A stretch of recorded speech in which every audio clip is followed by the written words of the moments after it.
bukan bertanggung jawab atas apa yang dilakukan Reza membantu Natalia, pembunuh berantai dari Chongsa, pria yang bernama Changsi, diduga melawan presiden Syria.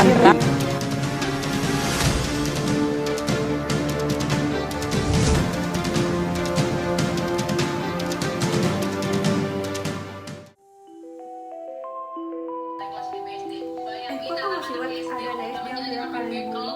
Oh, tahu. Ada TikTok ini.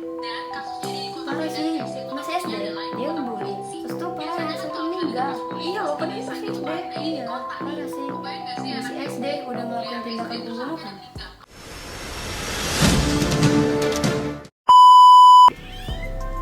Selamat pagi, saya Estika Cindy dari kelompok 6 akan memberikan informasi tentang kasus pembunuhan yang sering terjadi di Indonesia yang sudah kami rangkum secara faktual dan terpercaya. Pembunuhan merupakan tindakan kejahatan yang masih sering terjadi di Indonesia. Pembunuhan juga salah satu faktor meningkatnya angka kematian di Indonesia. Motif dari pembunuhan yang terjadi sangat beraneka ragam dan juga ada banyak cara yang mereka gunakan dalam melakukan pembunuhan. Seorang pembunuh juga tidak mengenal usia saat melakukan pembunuhan. Beberapa faktor pembunuhan yaitu adanya kesenjangan ekonomi, pengangguran, hasrat atau dendam, gangguan jiwa, tindakan yang tidak disengaja, dan faktor-faktor lainnya. Pembunuhan sering dijadikan suatu sarana pelampiasan untuk menghilangkan rasa marah karena sakit hati terhadap orang lain. Pembunuhan biasa terjadi di daerah-daerah ramai seperti ibu kota Jakarta, Medan, Batam, dan daerah lainnya. Pembunuhan juga tidak hanya terjadi di Indonesia saja, tapi juga di luar Indonesia seperti Korea yang memiliki kasus yang sempat viral, yaitu pembunuhan berantai yang dilakukan oleh Yo Yong-chul, Kim Sun-ja, dan masih banyak lagi. Namun pembunuhan juga bisa terjadi di daerah-daerah terpencil seperti perbatasan-perbatasan daerah yang biasanya sering terjadi konflik di antara mereka, contohnya perbedaan suku, ras, dan pendapat. Dampak dari pembunuhan adalah korban jiwa, penyesalan, mencemarkan nama baik tersangka dan keluarganya, kebencian dari keluarga korban, dan dihukum atas kejahatan yang telah dilakukannya.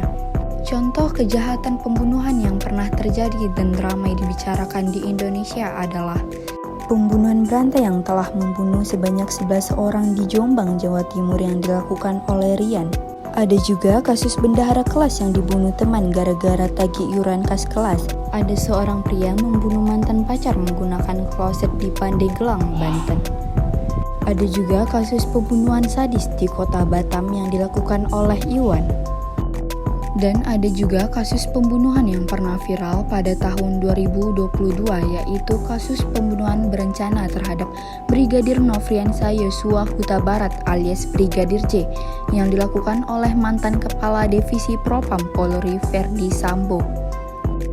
Verdi Sambo diduga melakukan pembunuhan berencana tersebut bersama-sama dengan Barada Richard Eliezer, Putri Chandrawati, Bribka Riki Rizal, dan Kuat Ma'ruf.